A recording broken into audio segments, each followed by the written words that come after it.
আইনডিসিসির সভাপতি মাননীয় সুব্রত দা, তিনি আজকে আপনাদের মাঝে উপস্থিত হয়েছেন। তিনি আজকে আসছেন আপনাদের বিস্তারিত আলোচনা করবেন আপনাদের টোটো ইউনিয়ন সম্বন্ধে।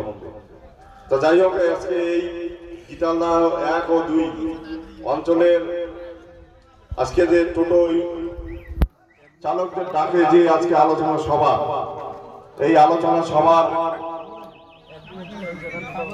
সভাপতি হিসাবে আমি হামেদের নাম আমি প্রস্তাব করছি।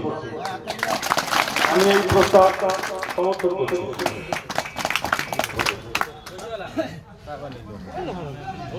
সভাপতির অনুমতি নিয়ে 2-4 কথা আলোচনা করছি।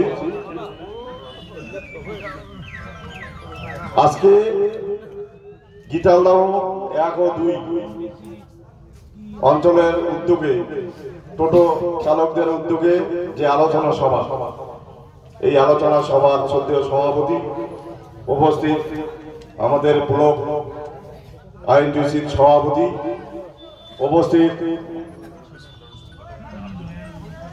ব্লকের আইনডিসির সাধারণ সম্পাদক আব্দুল হামিদ মহাশয় উপস্থিত, গীতালদার 1 নম্বর অঞ্চলের আইনডিসির সভাপতি মণি ভাই উপস্থিত, গীতালদার 2